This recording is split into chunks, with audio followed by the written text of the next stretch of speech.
Uma ótima noite, sejam muito bem-vindos aqui ao nosso podcast, mais um podcast especial aqui do Noar, e hoje nós temos a Valorize Cast. Como prometido, chegou aí o momento da gente ter aquela sequência de episódios com a Valorize Contabilidade, BPO Financeiro, e hoje a gente tem um podcast muito legal, que nós estamos recebendo o Ronaldo, que já é conhecido aqui do nosso programa, e hoje também temos um grande convidado, que é um advogado tributarista. Então sejam muito bem-vindos aqui no nosso podcast, Ronaldo e também José. Sejam muito bem-vindos aqui no nosso podcast. José é conhecido como Moura, né? Também. José Moura. Exatamente. Muito bom. E no episódio de hoje a gente vai poder conversar como que um advogado tributarista ajuda, né, dentro da contabilidade e vice-versa, né? Como que a contabilidade também ajuda um advogado tributarista nesse trabalho todo, né? Que é ajudar muitos empresários, muitos empreendedores. Mas antes de a gente entrar a fundo a esse tema, eu quero conhecer um pouquinho sobre a sua trajetória, ô Moura. Sim. Como que se tornou um advogado, como que você escolheu essa profissão, o que te motivou a entrar nessa área, cara? Sim, eu fiz... Quando eu fazia faculdade em Niterói, eu consegui um estágio em um grande escritório que só trabalhava na área tributária. E eu estagiei um tempo lá, fiquei apaixonado. E isso aí tem 17, 18 anos atrás, mais ou menos.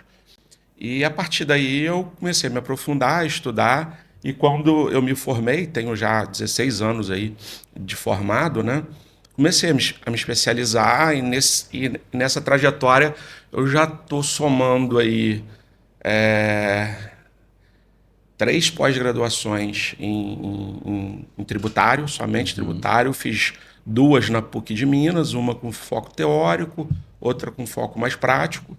Fiz um MBA em gestão tributária pela USP e hoje eu estou fazendo uma pós-graduação em jurisprudência tributária, que é algo importantíssimo na área.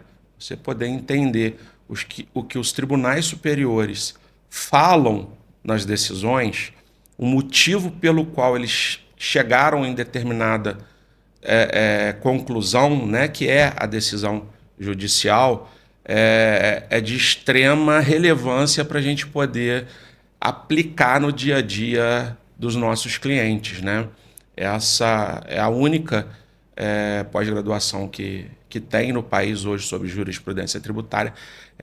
Quem oferece é a BDF, Associação Brasileira de Direito Financeiro, Legal. Da qual eu também sou associado. Bacana. O cara não é fraco, né? Pois é, muito conhecimento. E aí, pro pessoal que está assistindo o nosso podcast, como que é o seu trabalho? O que um advogado tributarista faz? Então, a primeira situação que a gente tenta identificar na empresa são os problemas já existentes. Ou seja, são situações rotineiras que muitas das vezes o próprio empresário não consegue ver que aquilo pode se tornar um problema para ele. A gente identifica esses pontos, a gente faz toda a análise da contabilidade dos últimos 5 anos e como que vem sendo declarado esses impostos, esses tributos, né? E juntamente com isso, a gente começa a entender como que funciona a empresa, né? Isso é crucial. Por quê? A atividade, toda atividade empresarial ela é complexa, porque ela tem várias fases, até chegar ao final. Seja o que nós chamamos de produto acabado, seja ele um serviço, seja uma mercadoria. Né? Entender essa cadeia de operações que ocorre é fundamental para a gente poder identificar dentro dessa cadeia determinadas oportunidades tributárias que, às vezes, se você mudar alguma coisa, você consegue uma melhor eficiência tributária. Eu gosto de utilizar esse termo eficiência tributária, que é justamente você pagar a menor quantidade de tributos possíveis, com o menor risco possível, dentro da legalidade. Legal.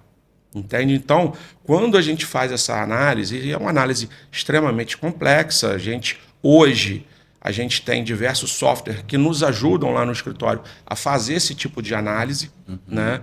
Porque 10 anos atrás, aí, quando a gente não tinha esse avanço da tecnologia, era manual, né? Então a gente tinha que pegar todos os balanços, todas as declarações, ir olhando, item por item. Aí, às vezes, a gente pegava notas fiscais aí de 6 meses, aí vinha aquele calhamaço de papel, e a gente ia identificando uma por uma, o ICMS destacado, a gente fazia conta manual para ver se estava certo. Sim. Isso tudo para poder identificar todo o arcabouço tributário do cliente, para depois a gente poder encontrar soluções. E muitas das vezes essas soluções passam pela mudança de metodologia de trabalho, passa por alterações societárias na empresa, segregações de atividades. A gente pega a atividade, divide ela, né, em várias empresas, cada uma especializada em determinada atividade. E são, assim, quase que infinitas as possibilidades da gente poder trabalhar. Eu vejo que o seu trabalho ele é muito personalizado também, sim, né? Porque você tem que ver ali a realidade daquele cliente, sim, e praticamente cada cliente é uma aventura nova, digamos assim, né? Eu fiz um curso de extensão específico em planejamento tributário. Esse foi pela IBMEC. Sim. Tá? E nele a gente... E ali fica muito claro. Existe um passo a passo a ser seguido para se fazer o planejamento tributário. Ok. Mas não existe um planejamento tributário pronto para o cliente. Por quê? Porque cada cliente tem uma particularidade. Entende? E essa particularidade, às vezes, passa pela região onde ele está. Às vezes é uma escassez de mão de obra qualificada, às vezes é um gargalo na logística para poder escoar a mercadoria do cliente. Então, eu sempre falo isso para os meus clientes, não existe uma receita de bolo para planejamento tributário. Sim. Existe muita análise, muito estudo e compreensão da atividade do cliente para a gente poder achar o melhor planejamento para aquele cliente em específico. O trabalho que a gente faz lá é totalmente personalizado, né? Dificilmente a gente usa o que um tipo de planejamento igual para outro cliente. É raríssimo isso acontecer. Lógico, a gente utiliza a experiência de outros planejamentos para criar um novo. Isso é acúmulo de experiência, né? Sim, sim, com certeza. E Ronaldo, isso se assemelha bastante no que a Valorize busca também em agregar na vida dos seus clientes, né? Claro, com certeza. E eu penso que o trabalho da Valorize caminha junto com o trabalho do advogado tributarista, né? Caminha muito junto. O que acontece? Financeiro, contabilidade e advogado tributarista, eles andam juntos. Uhum. Né? Ainda mais quando a empresa está com um certo porte, né, que ela começa a crescer, começa a você precisar ter esses 3 profissionais andando junto, com qualidade. Né? Legal.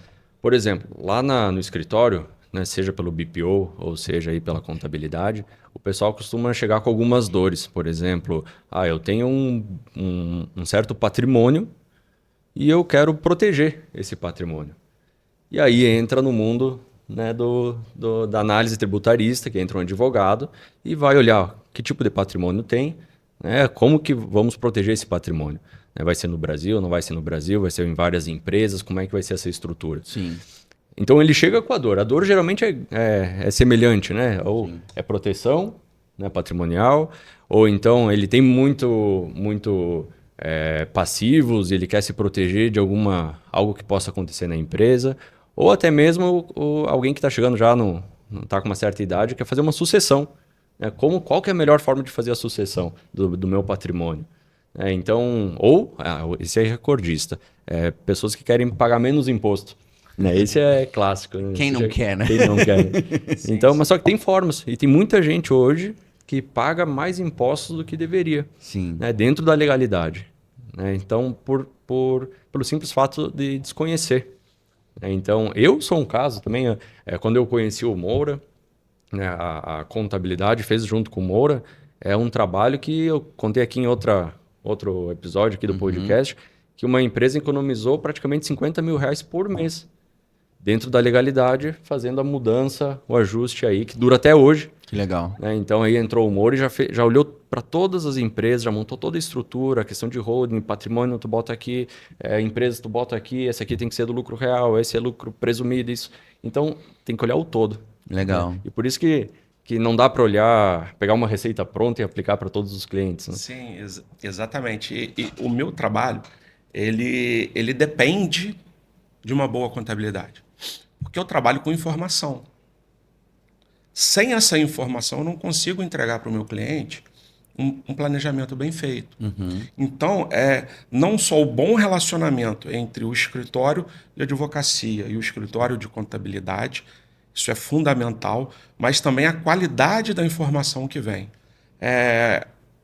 A empresa do Ronaldo é um case de sucesso lá do escritório que a gente conseguiu estruturar, ela já estava próxima de estourar o simples, né? E a gente identificou que se isso acontecesse, o prejuízo que ele iria ter seria gigantesco, porque ele iria ter que passar a recolher sempre o ISS fora do Simples Nacional e o restante dentro do Simples Nacional, o que iria quase que dobrar a carga tributária dele. E aí a gente analisou e aí a gente viu a possibilidade de segregar diversas atividades, né?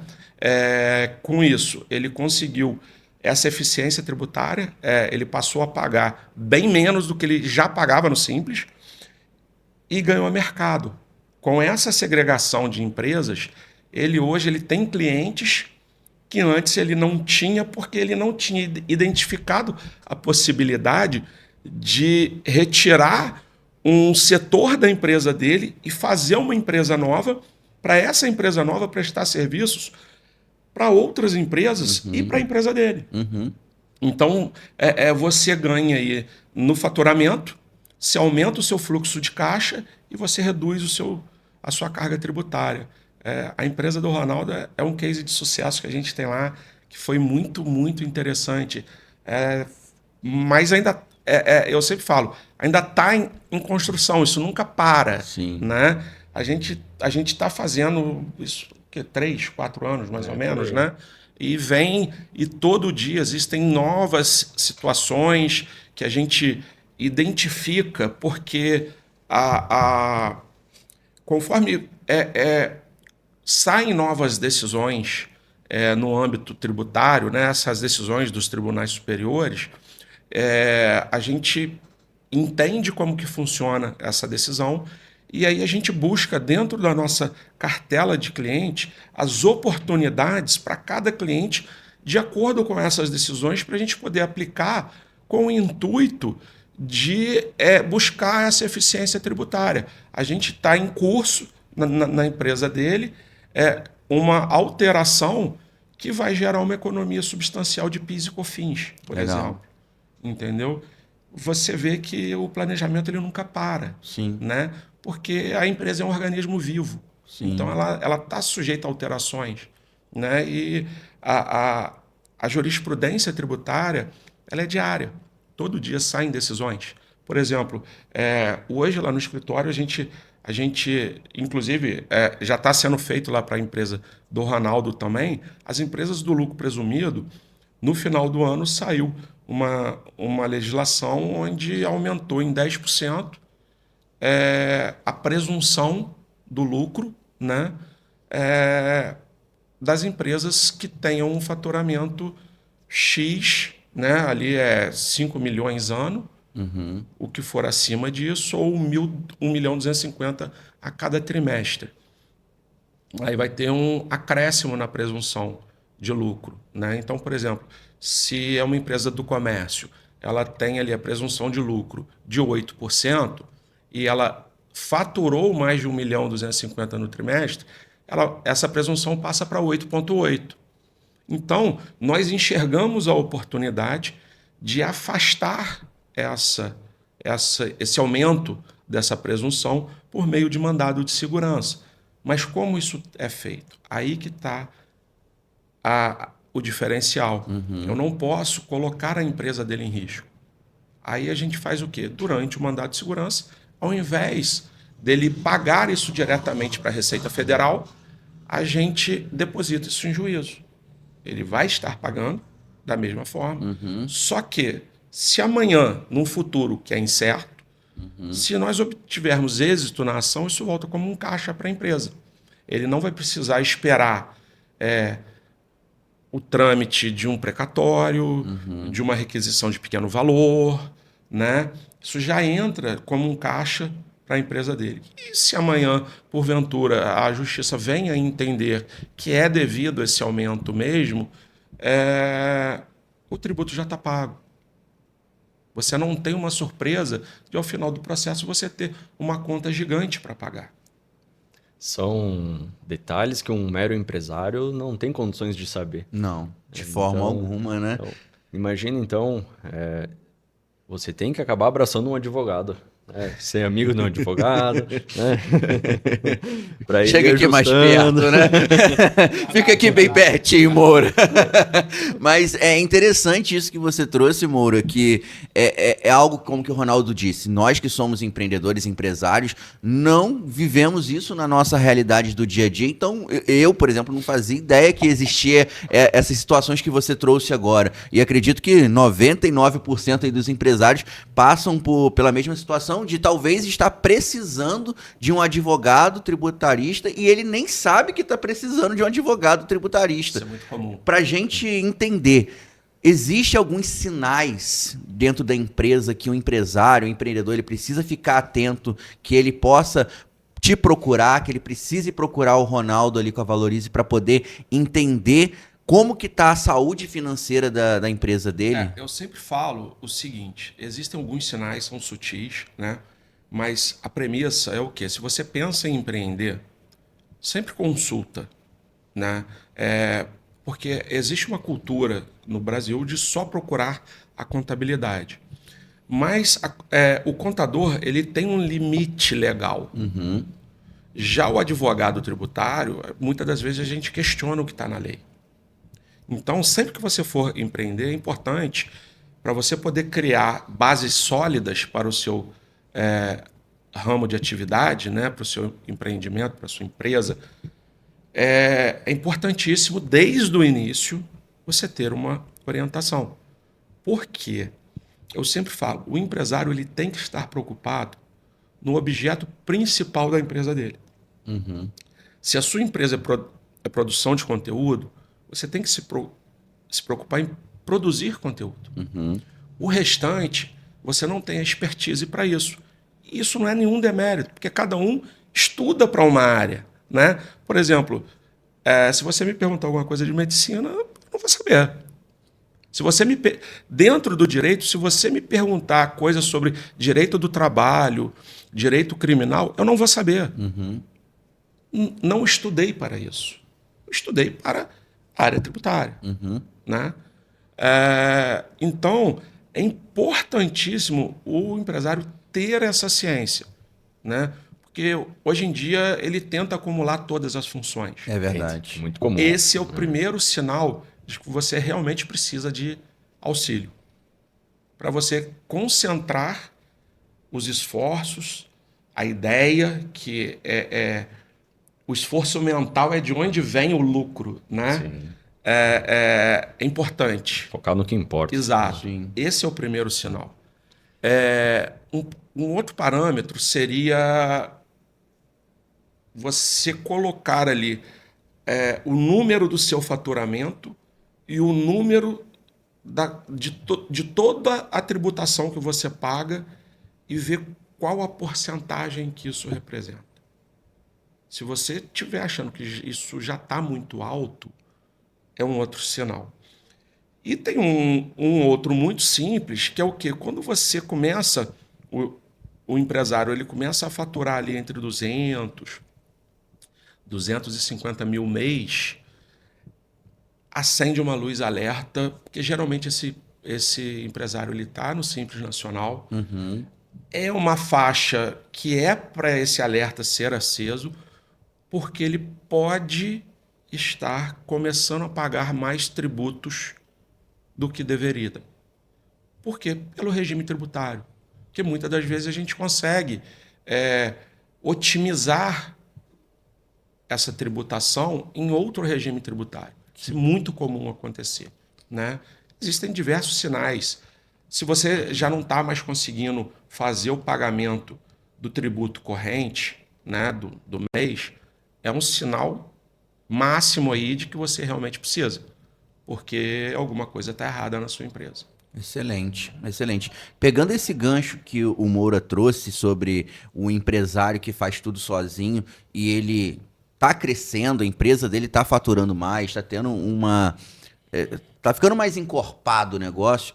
Como que o BPO financeiro pode ajudar esse empresário para estruturar esse crescimento, Ronaldo? Perfeito. A necessidade do BPO ele começa um pouco mais cedo. Né? O empresário aí que já está faturando seus 5 mil por mês, 10 mil por mês, ele já pode precisar sentir dificuldades em pagar contas, em precificar produtos, né? Em saber se ele está cobrando certo, se está conseguindo ter um capital de giro adequado, se ele precisa fazer um financiamento ou não precisa. Isso é muito comum aparecer. Olha, esse financiamento aqui, será que vale a pena?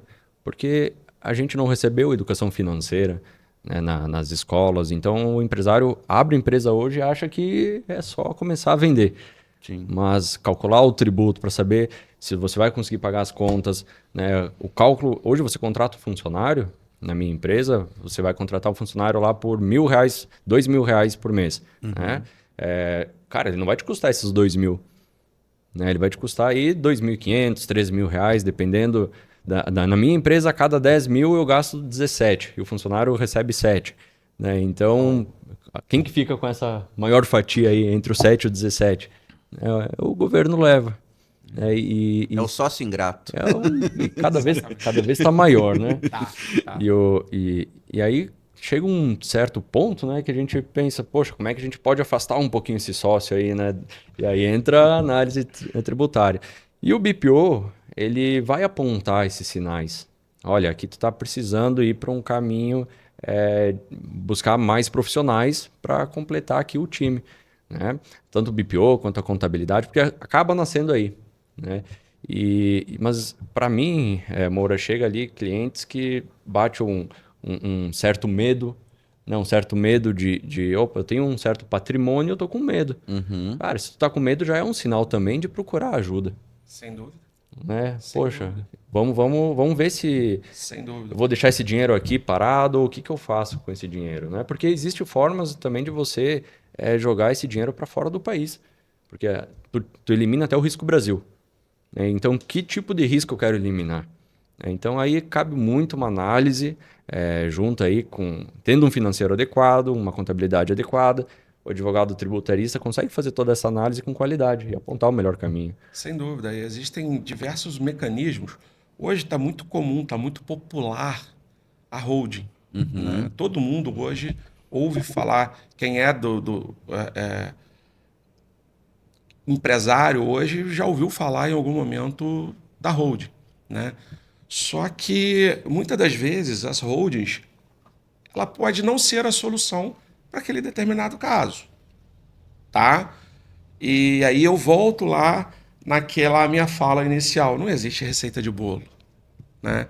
Então a gente precisa fazer uma análise do patrimônio da pessoa, ver do que é composto esse patrimônio. Né?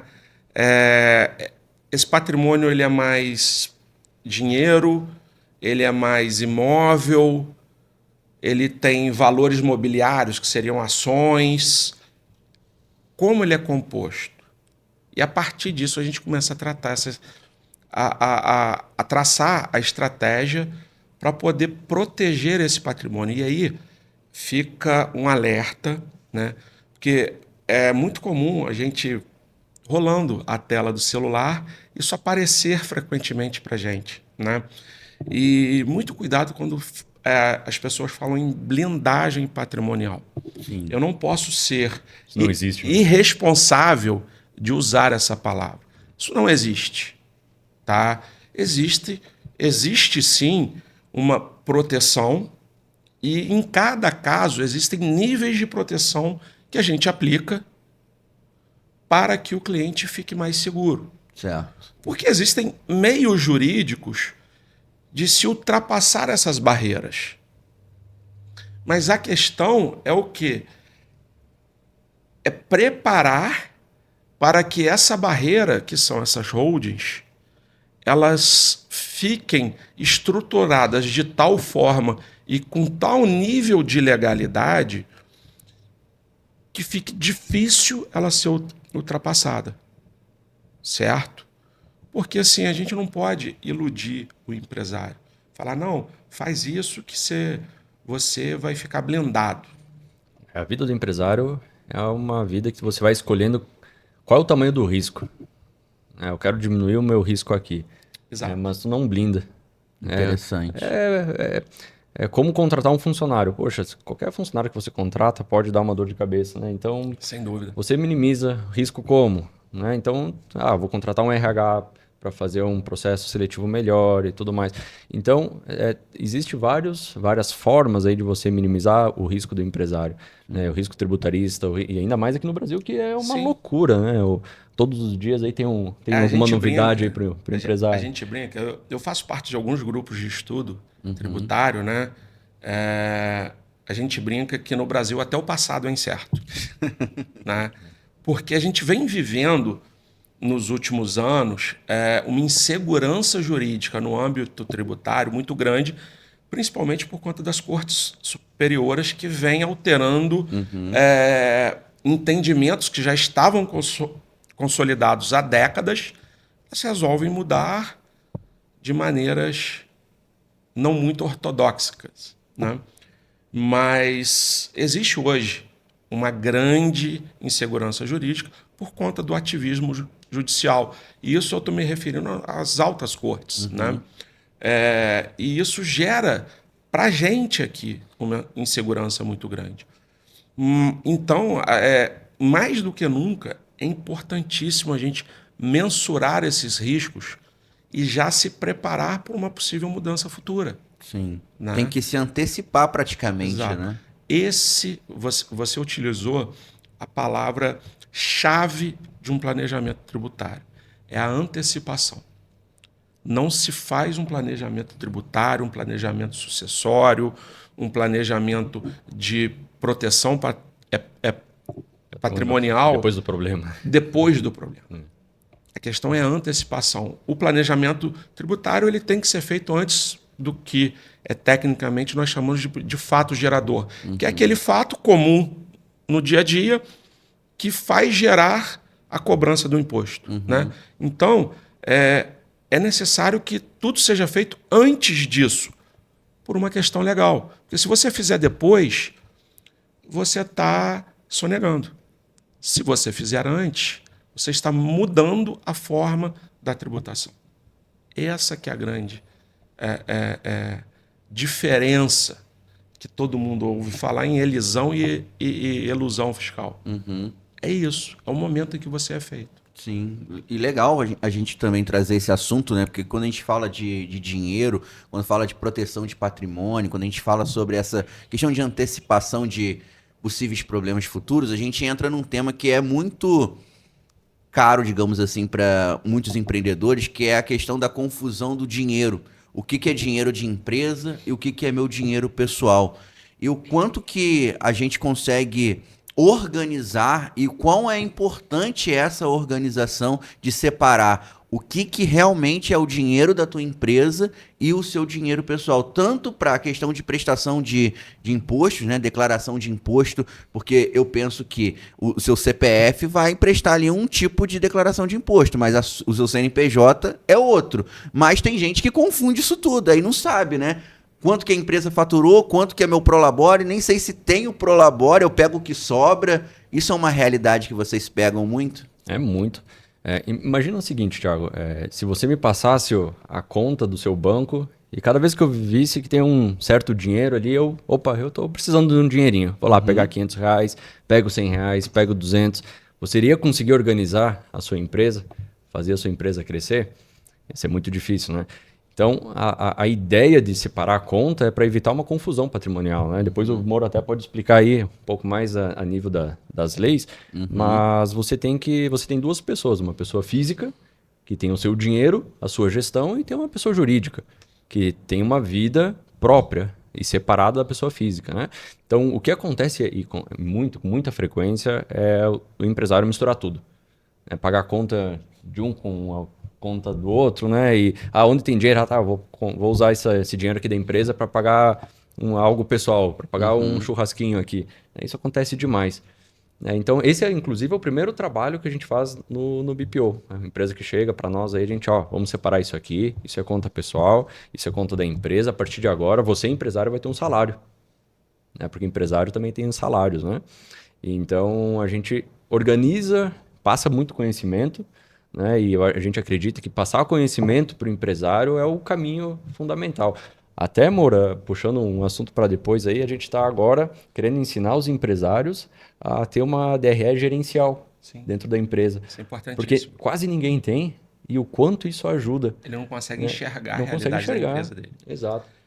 Essa questão da confusão patrimonial, infelizmente, é algo quase que constante nas empresas, mas as pessoas não sabem o risco que elas estão correndo com isso. Existe um artigo no Código Civil que trata da desconsideração da personalidade jurídica. Um dos motivos que vai levar à desconsideração da personalidade jurídica é justamente a confusão patrimonial. Tá?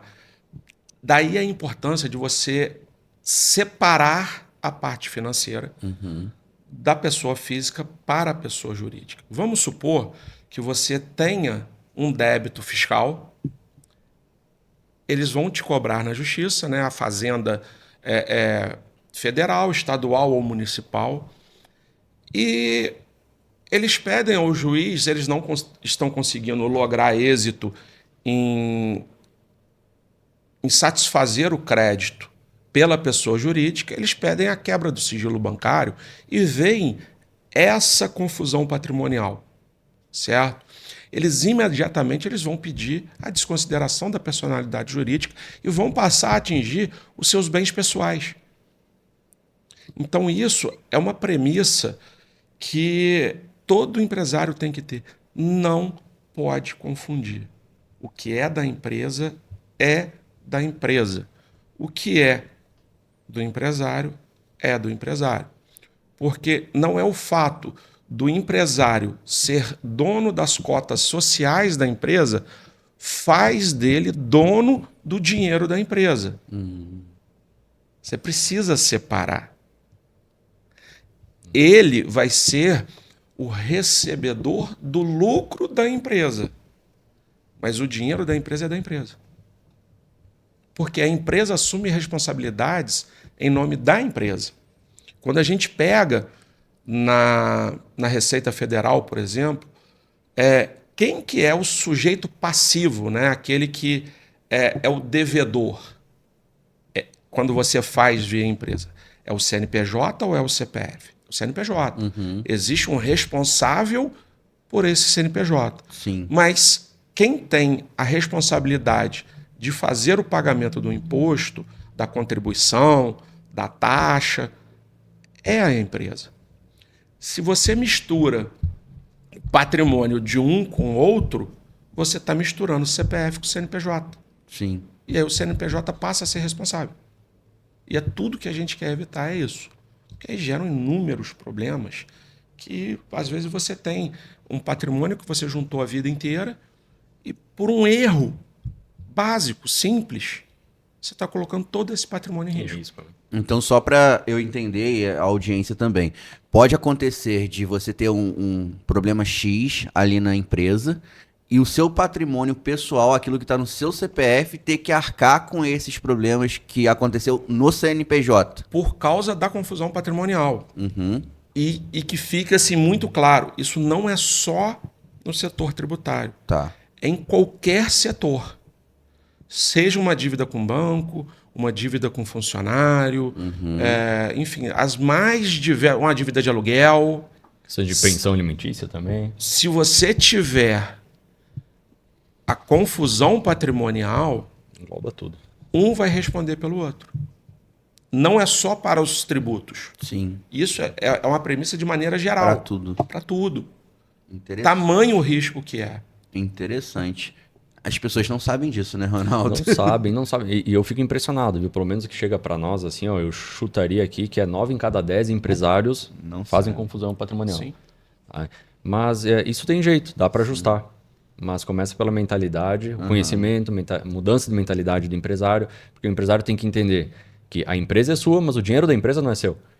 A empresa é do empresário, mas o dinheiro da empresa não é dele. Sim. Então, existem formas de você pegar aquele dinheiro e jogar para o empresário, para o CPF do empresário. Então, é basicamente a divisão de lucro e o salário, o prolabore. Então, são essas duas formas aí que a gente orienta e cada uma tem seus impostos. Importantíssimo você falar da distribuição de lucro, né? Que no final do ano passado, no apagar das luzes, né?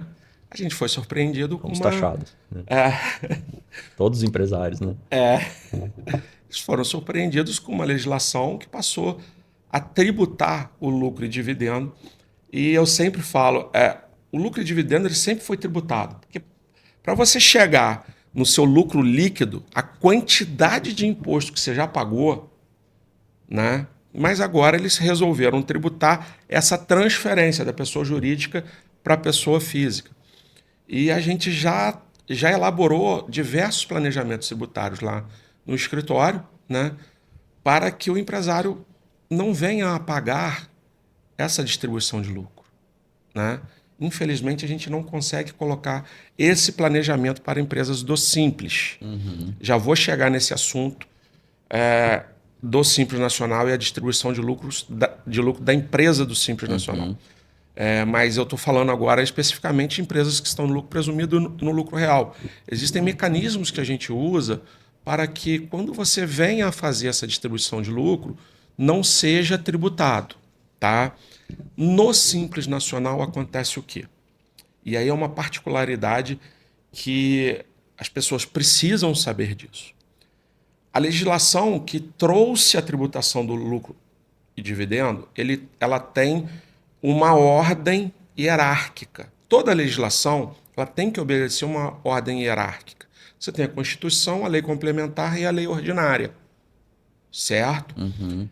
E é justamente essa ordem hierárquica da legislação brasileira. Ela veio por meio de lei ordinária. Certo? E o Simples Nacional, ele foi criado por meio de lei complementar, ou seja, é uma lei hierarquicamente superior àquela que criou a tributação de lucros e dividendos. E dentro da legislação do Simples, né, que todo mundo conhece, é a Lei Complementar 123, existe um artigo ali que veda a tributação de lucros e dividendos, da distribuição, né, de lucros e dividendos de empresas do Simples. Então, o que eu tenho feito com os meus clientes que estão no Simples Nacional, inclusive estou fazendo para o meu próprio escritório, que está no Simples Nacional. Né? Estamos entrando com mandados de segurança preventivos para que a empresa do Simples que tenha a possibilidade de uma distribuição de lucro acima de R$50 mil mês não seja tributado por conta da hierarquia da lei. E isso é importante justamente por conta da insegurança jurídica que a gente vive. Porque se você simplesmente fizer, você está sujeito a um auditor fiscal entender que você não pagou o lucro, o imposto sobre o lucro e dividendo. Que, via de regra, a empresa tem que reter esse valor e depois só passar o restante para o empresário e a empresa paga para a Receita Federal esse valor. Então, no Simples Nacional, via de regra, isso não pode acontecer. a legislação que criou não fez menção a isso. Por isso da importância de você ir ao judiciário para buscar essa segurança jurídica para a sua empresa que está no Simples. Certo. São muitos detalhes, né? Muitos detalhes, muitos detalhes. E por que será que essa subjetividade nas leis existe de uma forma tão forte aqui no Brasil? Porque tem a lei, está escrito, mas cada um olha para ela e interpreta de uma forma diferente. Isso traz a insegurança. Isso traz insegurança para todos os empresários, que eu acredito que no ramo dos empresários a insegurança jurídica é a mais latente. Sim. O empresário nunca sabe se está fazendo certo ou se não está. Exato. Esse é um tema, Ronaldo, que é amplamente estudado. Tá? Existe uma matéria, um nicho dentro do direito que chama hermenêutica. A hermenêutica é justamente a arte de interpretar, a função de interpretar. E no direito existem várias técnicas de hermenêutica. Né? Você tem a literal, você tem a abstrata, a aberta, a fechada e por aí vai. E essa interpretação, ela é feita, o correto é que seja feita de uma maneira sistemática, levando em conta como essa lei foi criada, o contexto que ela foi criada. Por isso que muitas das vezes eu tenho o cuidado de ir na exposição de motivos da criação da lei para poder entender o motivo pelo qual ela foi criada, com qual intenção ela foi criada. Né? Só que os intérpretes são vários. E aí você tem o momento que você está vivendo. Porque o direito, ele é vivo. Todo dia ele tá tendo mutações. Né? E a interpretação dele passa por isso, de acordo com a região que você está. E isso eu não estou falando especificamente para a questão tributária, eu estou falando do direito como um todo. Sim. Né? Por exemplo, existe, isso aí eu me lembro perfeitamente, quando eu estava na faculdade ainda, a gente discutindo justamente isso, em questão de direito criminal, que fala que se... tem uma parte lá do direito no Código Penal que fala que tem aumento de pena se for no período noturno. Eu não lembro o crime que era. E a gente discutia o que é período noturno. Numa grande cidade, ele pode ser a partir de 8 da noite. Se a gente pensar na zona rural, que o dia começa muito mais cedo. Né? O produtor rural, muitas das vezes, 4 e pouca da manhã, já está de pé. Quando dá 6, 7 horas, ele já está dormindo, muitas das vezes. Então, o que seria o período noturno na zona rural? E aí vai dar hermenêutica. Por isso que existe essa insegurança na interpretação. E a função dos tribunais superiores é justamente pacificar esse entendimento.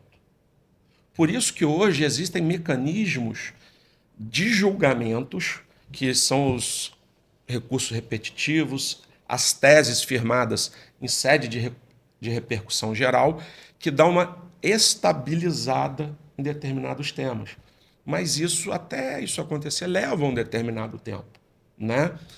Eles vão analisar isso para poder estabilizar quando eles identificam uma certa quantidade de demandas que chegam nas cortes superiores de situações idênticas, né? Assim, a tese em si alegada, ela é praticamente idêntica em todos os casos.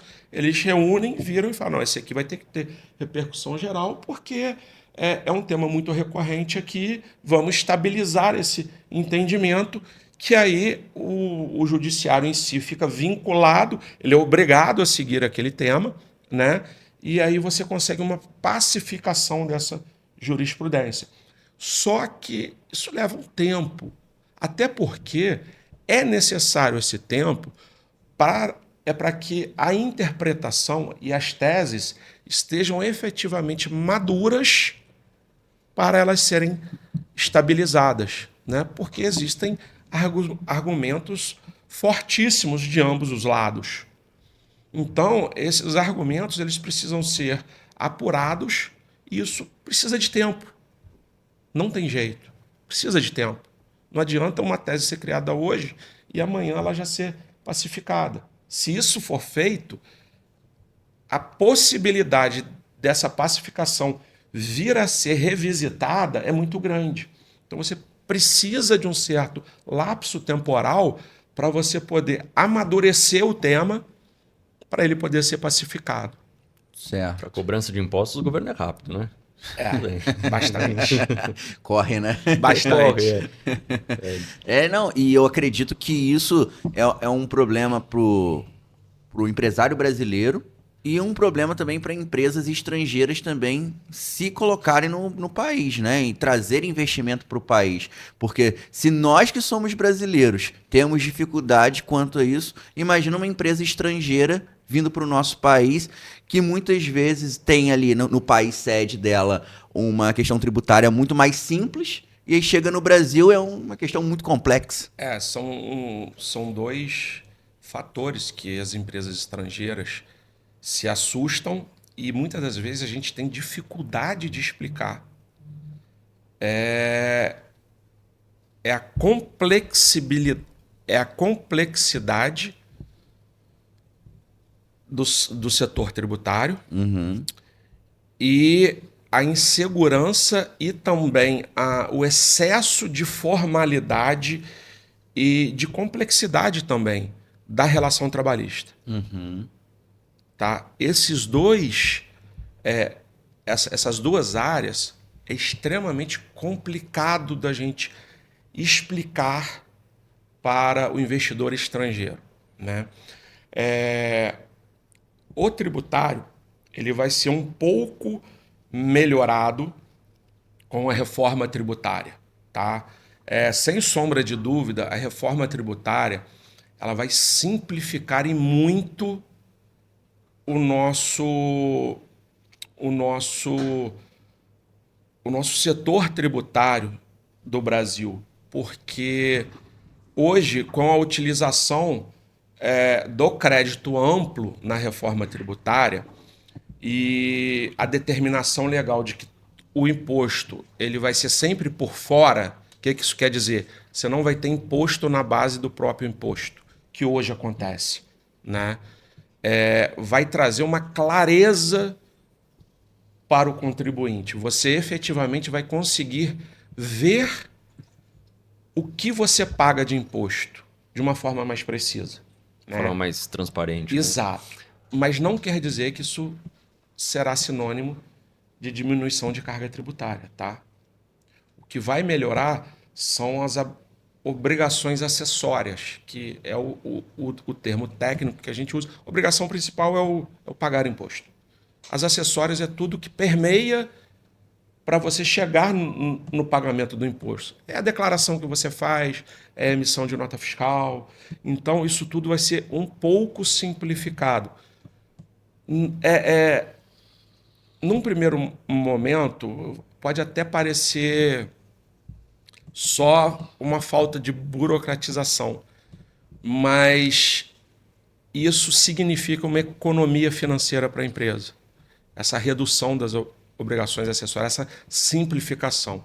Existem alguns estudos que foram feitos já e, em média, as empresas gastam no ano em torno de 1.500 a 1.800 horas anuais só com obrigações acessórias. Isso aí é como você está andando de carro com o freio de mão puxado. Exato. Você pensa, O você Estado não tendo deixa que o pagar, empresário- em média, 1.500 a 1.800 horas de um funcionário só para isso. Entende? E é algo que não é tão necessário assim. Você tem meios, principalmente hoje, por meio da tecnologia, de simplificar isso. E isso a reforma trouxe de bom. Né? Sim, sim.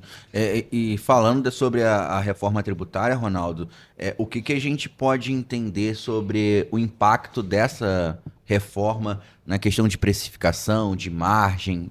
Vai ter algum impacto nessa área? Não, sem dúvida.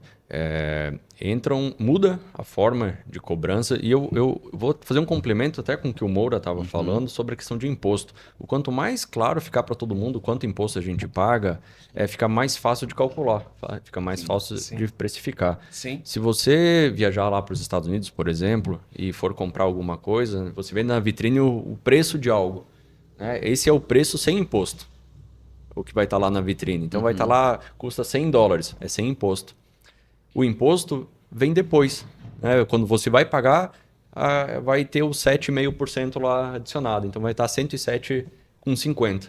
Então todo mundo sabe o quanto de imposto está pagando.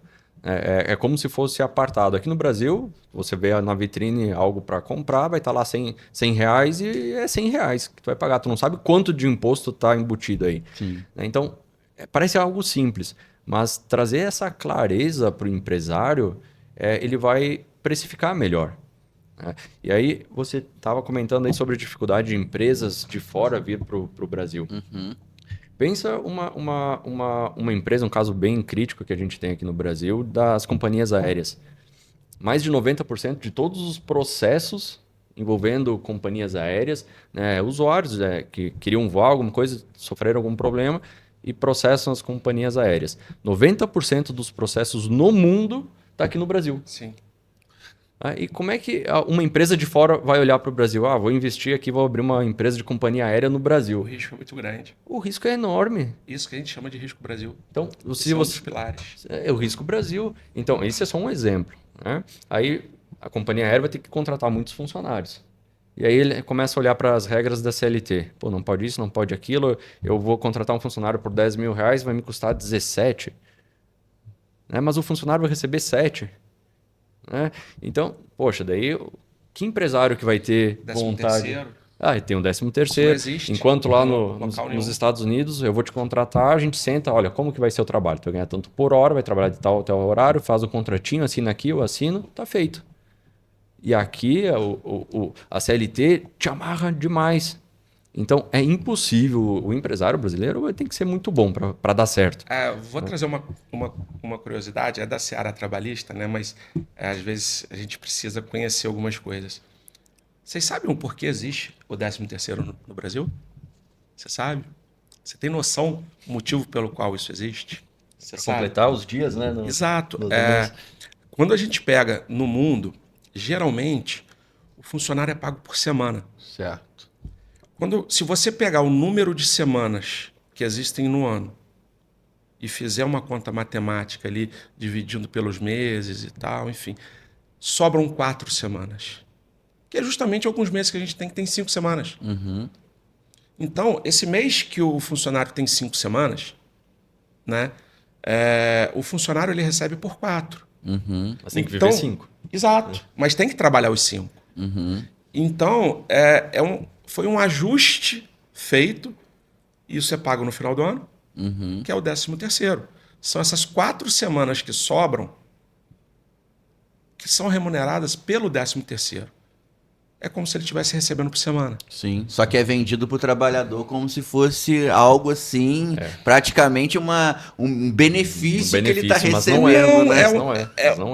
Não é um benefício, é um ajuste de contas para remunerar um trabalho que ele prestou durante um ano em determinadas semanas que não entrou no cômputo geral do salário. Se você for ver, acho que são 4 meses mesmo que nós temos 5 semanas, né? Sim. É justamente por isso. A gente acaba pecando por falta de conhecimento, né? Não, e para o empresário é muito ruim também chegar no final do ano. Sim. Né? Eu não me preparei o ano inteiro. No final do ano tem o 13º para pagar. É verdade. Pô, isso pesa. Isso pesa. É mais uma folha. Mas não é só isso. Se a gente entrar na área trabalhista, nossa, tem uma lista gigante de pontos aí. É 1/3 de férias. Essa então, eu não me arrisco. Então o funcionário vai tirar férias. Poxa, além do salário dele, tem que separar 1/3 de férias para entregar aí para ele. Pô, vou demitir um cara. Pô, mas o cara tá 10 anos comigo no CLT. Eu vou ter que pagar 40% da multa de todo o FGTS, de todos os 10 anos aí. Pô, vai dar... A gente desligou um funcionário lá na empresa que, sem mentira, ele recebeu o total de custo, só para ter desligado ele, custou 100 mil reais. Então, poxa, olha o quanto pesa para desligar um funcionário que estava trabalhando conosco, eu acho que era em torno de 3 ou 4 anos. Ele recebia bem, mas, cara, recebeu quase 100 mil reais. Então, é muito dinheiro. Então, pensa o empresário que está vivendo lá fora, tendo leis estáveis, né, tendo flexíveis, que ele consegue fazer o negócio dele crescer, é previsível. Né? Aqui no Brasil, acho que essa questão de previsibilidade, ela é muito... Parece que está sempre com neblina o nosso caminho aí. Sim. E ele vai olhar para o Brasil como? Sim, sim. E dentro dessa questão da própria reforma tributária, tende a melhorar essa situação ou não? Do funcionário? Não, em geral, de falta de previsibilidade, de você não saber para onde o dinheiro está indo. A ideia é essa, né? Eu falo que a grande sacada, isso foi uma sacada de gênio, tá? Da reforma tributária, é a implementação do split payment. Uhum. Isso aí nada mais é do que um órgão centralizador que ele vai gerir todos os pagamentos que são feitos. E com isso, o governo transferiu a responsabilidade da fiscalização, não toda, parte dela, para os próprios contribuintes. Porque o que acontece? Ou ele vai aderir ao split payment, e aí é feito ali já, por exemplo, você vai me pagar, a gente vai fazer, os dois aderiram ao split payment. Quando você fizer o pagamento, esse pagamento passa pelo split payment, já é descontado o imposto e eu recebo o líquido. Certo? Certo. Quem não aderir, vai acontecer o quê? Vamos supor que você me contratou, né? Nessa contratação existe o crédito, né? Que é um ajuste que é feito. O crédito que eu tenho quando eu contrato, ele vem destacado na nota fiscal e quando eu vou vender, tenho o valor do imposto destacado ali também. Isso vira crédito para o próximo. Mas aquele valor representa o que eu tenho que pagar. E aí eu utilizo esse crédito que você tem, menos o que eu tenho para pagar, a diferença é o que eu vou pagar. Certo? Entendido isso? Com a reforma, eu só vou poder utilizar o crédito da nota que você emitiu para mim se você tiver pago o imposto dela. Se você não tiver pago o imposto dela, eu não vou poder utilizar o crédito que você me gerou. Então, o que acaba acontecendo? Eu vou te fiscalizar, senão é prejuízo para mim.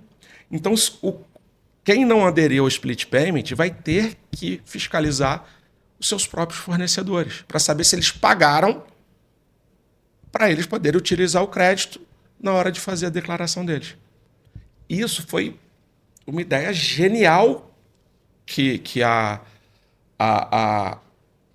União teve na hora de fazer. A União, de modo geral, que eu estou falando, as pessoas que estiveram no grupo de trabalho para a criação da reforma, porque você vai diminuir demais a inadimplência e a sonegação. Certo. Entende? Não que isso seja bom para o empresário, porque se ele não aderir ao split payment, ele vai ter muito mais trabalho. Sim. E um risco de acabar pagando mais imposto porque aquele fornecedor dele não fez o pagamento do imposto dele. Sim. Entende? E eu penso também que, em contrapartida, quem vai contratar um serviço, ele também vai ter uma preferência para quem aderiu a essa questão. Porque ele vai ter o crédito, né? Sem dúvida. E isso vai acontecer também com as empresas do Simples. Porque o crédito que o Simples vai gerar, ele vai ser muito, muito, muito, muito pequeno. Sim. Certo? E isso foi proposital mesmo na reforma. É tentar empurrar a maioria das empresas para o lucro presumido ou para o lucro real. Porque, por exemplo, se você tem um mercado, por exemplo, um supermercado, e você tem uma empresa que te fornece, que está no Simples Nacional, com a reforma, ele vai optar por uma empresa que não esteja, para poder ter o creditamento amplo. No Simples vai ter um creditamento restrito. Então, em outras palavras, vai fazer com que o mercado opte em comprar de empresas maiores do que de empresas menores. Não necessariamente maior ou menor. De faturamento. Sim, sim. Mas muitas das vezes, a empresa que está no Simples, que tem um faturamento menor, ela vai acabar migrando para o lucro presumido ou para o lucro real para não perder mercado. Para não perder mercado. Uhum. Entende? Esse que é o X da questão do sistema de creditamento da reforma. Sim. É empurrar alguns setores para outros regimes, que isso acaba gerando um aumento de arrecadação para o Estado. Sim. Não está dentro da nossa temática, mas veio a curiosidade. Nesse sentido, então, quem é MEI tá lascado, né? Mas Porque... então, o MEI, geralmente, a própria atividade dele, ela é voltada para outras empresas que não vão se preocupar com esse creditamento. Entendi. Entende? Porque o MEI, além de você ter uma limitação do tipo de atividade, não é qualquer atividade que pode ser MEI. Por exemplo, o advogado não pode ser MEI jamais. Entende? Existe uma limitação. No entanto, se você entrar no site do microempreendedor individual do governo, ele tem uma lista lá de cada atividade que pode ser MEI. Mas isso na prática é um pouco distante, viu? Eu sei. Existe a teoria, tá ali bonitinho, né? Mas a prática não é bem assim, não. A gente vê muitos empresários que estão com o MEI aberto e tá vivendo enquanto dá. Sim. É o jeito que eles acham para sobreviver, né? Sim. Então, muitas vezes o MEI também não vai procurar o advogado tributarista para ter essa orientação. Não, porque é algo muito simples. É extremamente simples. Há pouco tempo veio agora a exigibilidade de que todo MEI agora vai ter que tirar a nota fiscal. Isso passou a ser obrigatório. Justamente para se ter um controle que antes você não tinha. Estava muito liberado. Né? Então você tinha... Porque o MEI você tem ali um teto, era 80 mil. 81 mil. 81, né? E isso aí já está para mudar, tá? Já tem projeto de lei para ampliar isso. Então, é um faturamento muito restrito, que até então a Receita Federal via que não precisava se preocupar com isso. Então, não tinha nem muita fiscalização. Então, muitas das vezes, a pessoa tinha um MEI e, na verdade, ela faturava muito mais do que isso. Sim. 3 vezes mais do que isso, às vezes. Sim. E aí desenquadra e vai para o Simples. Para o Simples. Geralmente vai para... E uma coisa que é muito comum também do MEI é a pessoa não receber na conta do CNPJ. Ela recebe na conta do CPF dela. Mas aí vem uma exceção àquela regra. Porque o microempreendedor individual, ele não forma a empresa dele por meio de um contrato social registrado na junta comercial. Tá? São questões técnicas. E aí é o que se entende que é uma empresa comum, isso é pegando a parte técnica do Código Civil, que trata das empresas, né? Ela é uma pessoa jurídica com responsabilidade ilimitada. Quer dizer que tem ali a confusão mesmo entre sócio e empresa, entre CPF e CNPJ. Isso é uma exceção à regra. Sim. Porque a regra societária é que as empresas sejam limitadas ou uma sociedade anônima. Essa é a regra. Que essas duas existem a responsabilidade limitada, né? Onde você tem que ter essa divisão entre pessoa física e pessoa jurídica. Então, o MEI é comum isso e não tem problema. Sim. Porque se ele tiver uma dívida... Como um autônomo, né? Sim. Se ele tiver uma dívida, essa dívida for cobrada, a própria natureza do MEI já permite se chegar no CPF da pessoa. Sim, sim. E isso é interessante, né? Porque muitas pessoas que são MEI não têm essa diferenciação. Então ela pensa o seguinte: ela lida como se fosse limitado. Só que ela não é. Então, por exemplo, o cara é um vidraceiro e ele vai fazer uma prestação de serviço. Aí o cliente, ele vai lá e faz o Pix para a chave do celular dele e não para o CNPJ. Na cabeça dele, ele acha que a Receita Federal não tá nem olhando aquilo, mas tá, porque tá junto, né? Então eu acho que essa é uma questão que o senso comum acaba tendo, e a gente sabe que boa parte dos brasileiros empreendem também através do MEI, que é uma questão que tem que trazer uma consciência que talvez você está ainda como MEI e não deveria estar, já deveria ter partido para o simples, né? Com certeza. Assim, ó, a Receita Federal ela tá olhando tudo, né? Não ache que ela sabe o que está acontecendo, mas se for regularizar tudo numa tacada só, o Brasil fecha as portas. Né? Não tem como. A nossa Receita Federal ela é a mais avançada Mais do avançada. mundo em cruzamento de dados. Outros países que são chamados países de primeiro mundo, né, que são hiper avançados em tecnologia, eles vêm olham pra aqui nós. aprender como que é feito o nosso Nisso cruzamento o Brasil de é dados. bom. Cobrança de impostos, Tem arrecadação, né? arrecadação que envolve isso, tem muita inteligência. Olha, Thiago, eu tenho uma premissa que é todo mundo que quer empreender, ainda que comece como MEI, a intenção dele é crescer, né? Então, assim, e a empresa é feita para isso. A teoria da criação da empresa, ela é feita para se desenvolver e para gerar lucro, né? Gerar um valor para a sociedade. Né? Exato. Porque existe a função social da empresa, né? Porque a empresa ela gira a economia de tal forma, gerando empregos. Se você pegar uma cidade igual Bom Jardim, por exemplo, se você tem uma grande empresa aqui, geralmente essa empresa ela vai fomentar a economia local porque ela vai ter mais cargos de emprego, certo?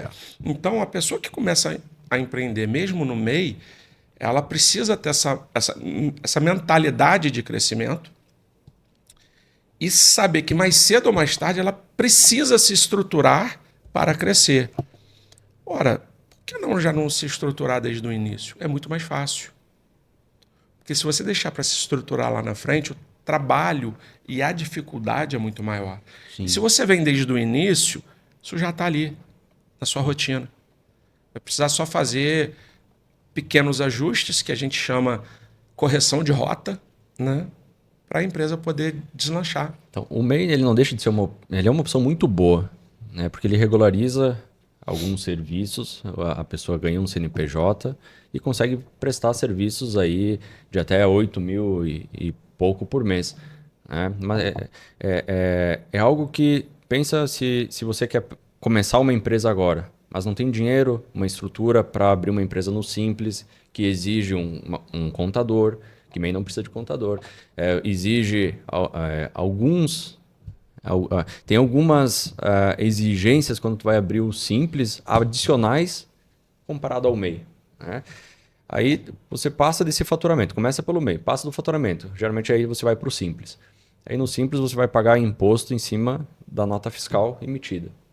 Então se você emite lá uma nota de 10 mil, em cima desse 10 mil, tanto vai ser de imposto. Né? Mas aí depois o próximo passo ainda, você cresceu, ficou grande demais para o Simples, aí você vai ter mais 2 caminhos, que aí sim começa uma brincadeira maior, né? Ou tu vai para o lucro presumido ou para o lucro real. Sim. Né? Enquanto o presumido vai presumir, o governo presume o quanto você tem de lucro, o governo olha para você ali, né, e diz, eu acredito que você vai ter 30% de lucro. Então, em cima desse lucro, ele cobra o teu imposto. Né? Esse é o lucro presumido, em poucas palavras aí. Enquanto o lucro real, aí você vai ter que ter uma contabilidade mais apurada, que o teu imposto vai ser em cima do teu lucro. Né? Entre alguns... Tem uma salada de frutas, né? Porque tem imposto que é em cima do faturamento, mas a grande maioria é em cima do teu lucro. Então, esse é o caminho do empresário. Né? E tanto o BPO quanto a contabilidade, a parte aí da área tributarista, a gente está aí para ajudar o empresário a escolher o melhor caminho para ele. O melhor caminho para mim não vai ser o mesmo para você. Então a gente tem que olhar sempre cada caso e tentar fazer com que ele trilhe um caminho com o menor custo possível dentro da lei.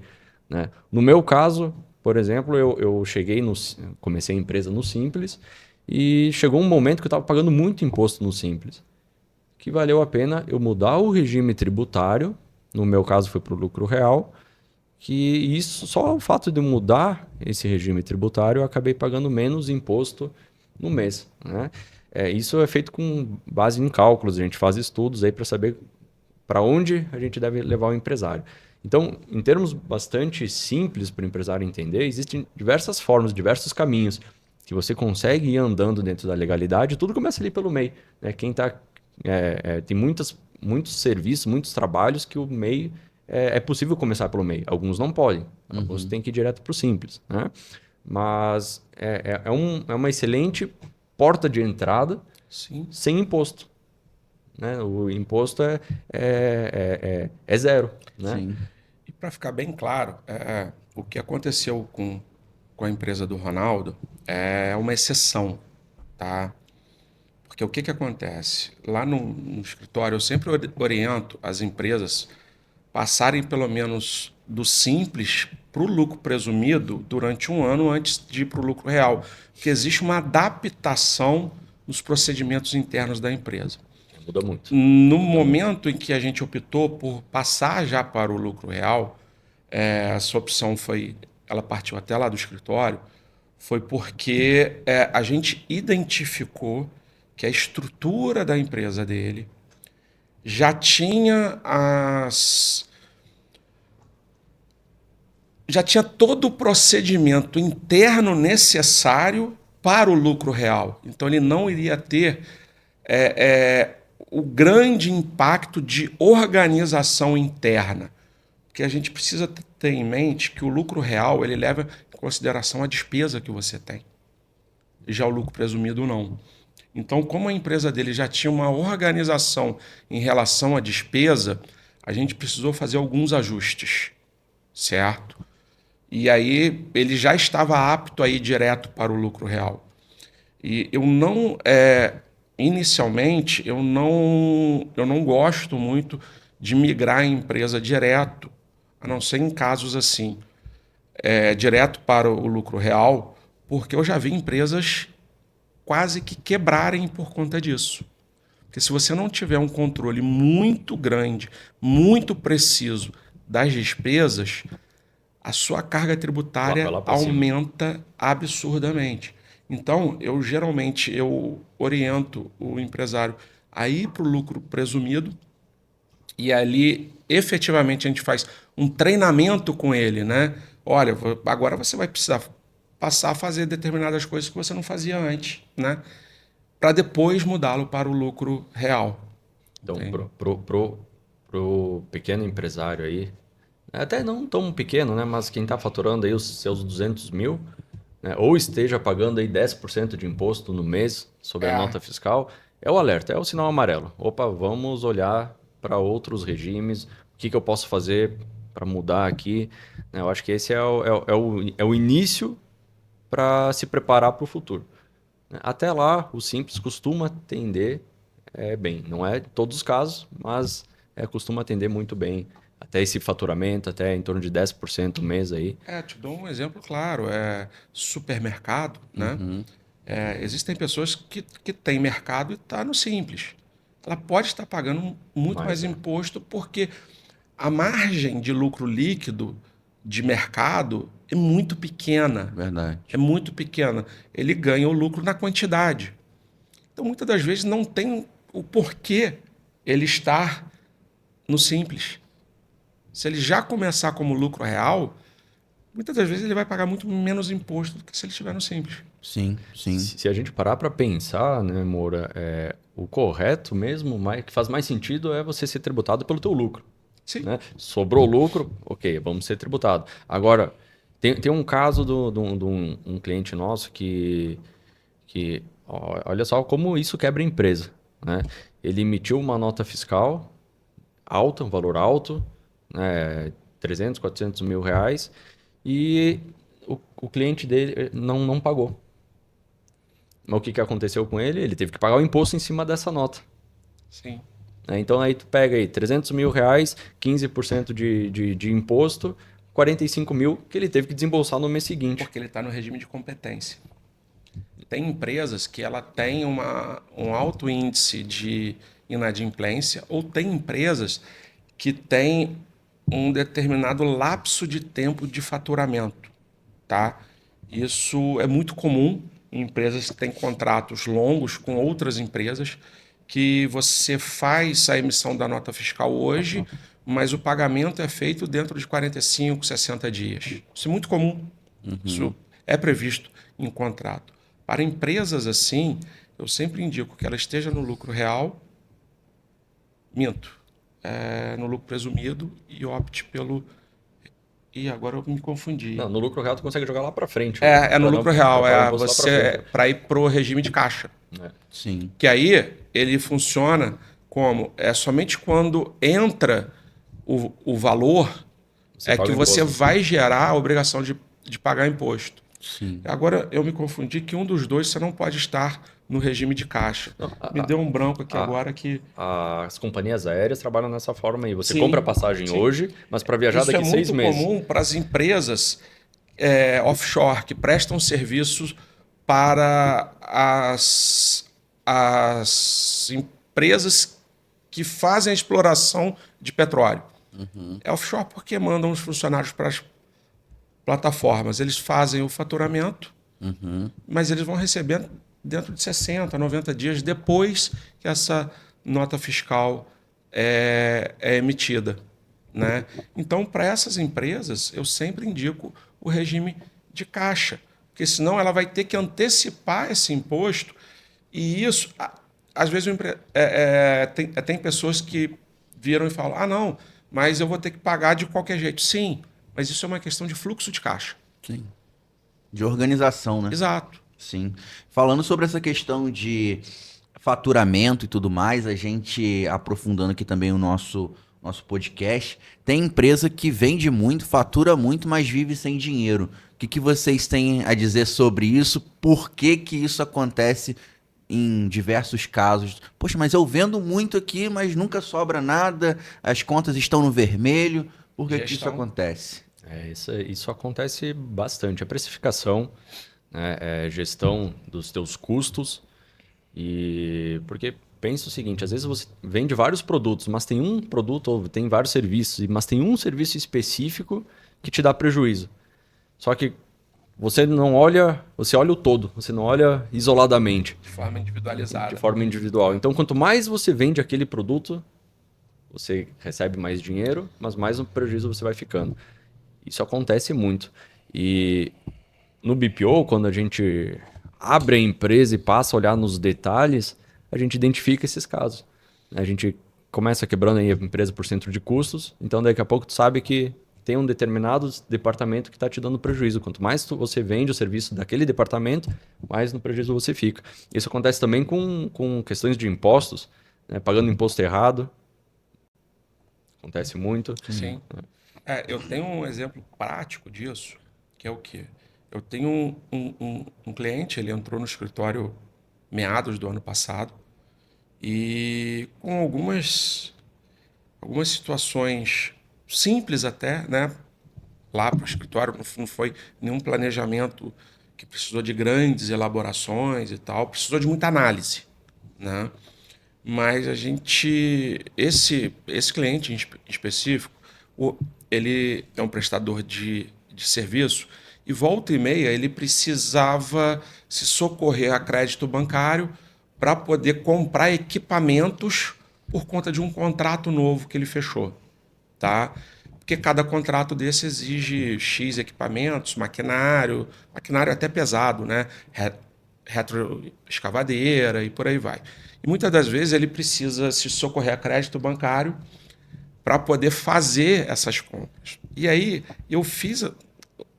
eu e minha equipe, né, que é uma equipe sensacional, né, eles me ajudam muito, nós fizemos a análise e identificamos que se a gente alterasse algumas coisas na empresa, a economia de imposto que ele iria ter serviria para ele financiar esses esses maquinários que ele precisa comprar.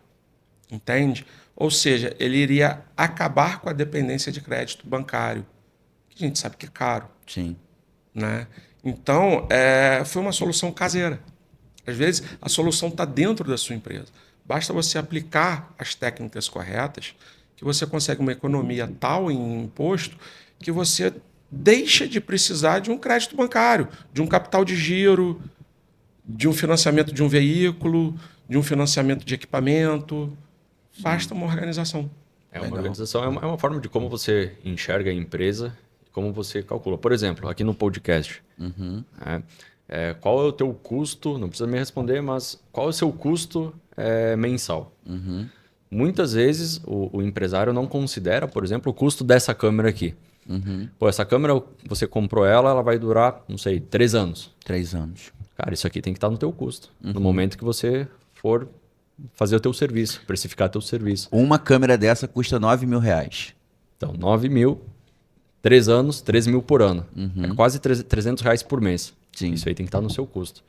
Eu faço tantos podcasts aí por semana. Divide por semana o custo da câmera no podcast. A luz Então, que você gasta. Sim. isso. A luz, o aluguel, A internet. tudo. Então, tudo isso aí tem que estar na composição do teu custo.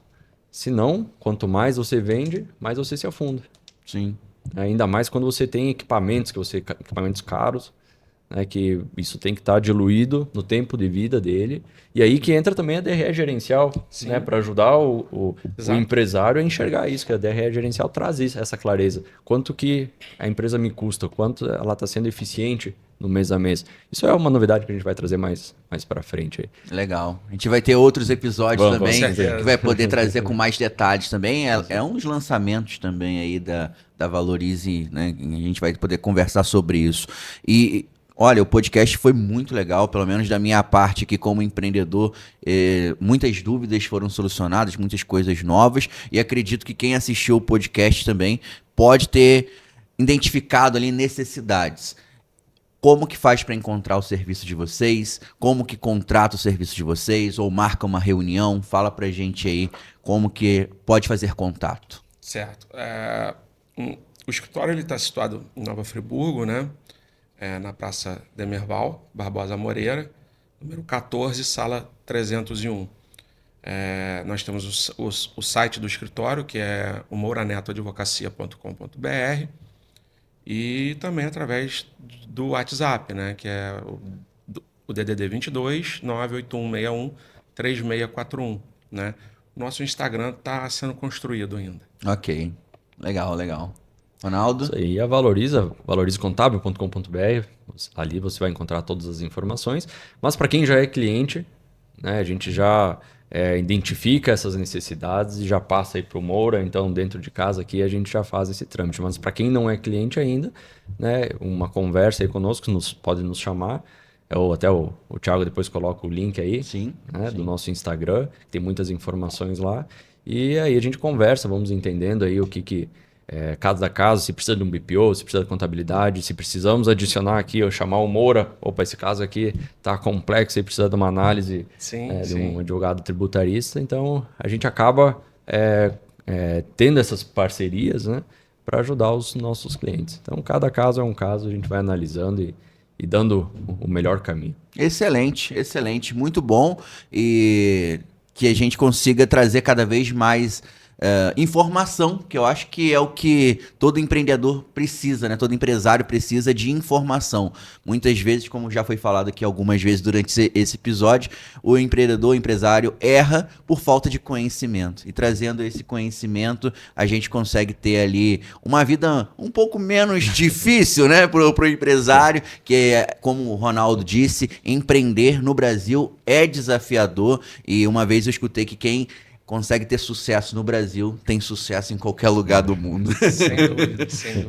Gostaria muito de agradecer a oportunidade de estar aqui com vocês, batendo esse papo descontraído e podendo levar informações aos seus ouvintes, né? Porque a informação, ela é libertadora.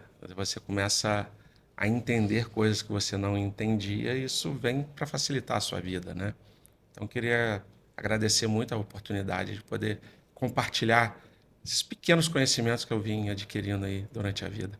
Perfeito, estamos sempre à disposição. Ronaldo também, muito obrigado aí pela Thiago. confiança de sempre e sempre trazendo muito conteúdo de qualidade. Inclusive lá no Instagram da Valorize também tem conteúdos de dicas muito importantes que você pode acompanhar lá também, que semanalmente tem lá conteúdos bem legais no perfil da Valorize. É isso aí. É isso. Então, galera, se inscreva no nosso canal e também siga lá na rede social a Valorize e siga também o nosso podcast. E fique com a gente, que a gente sempre está divulgando a agenda dos nossos episódios. Esse aqui foi o episódio Valorize Cast junto com o Noar Podcast. Em breve teremos aí outros episódios para trazer muitas dicas importantes e solucionando muitas dúvidas para você, empresário, empreendedor brasileiro. Tamo junto e até o nosso próximo episódio aqui do Valorize Cast.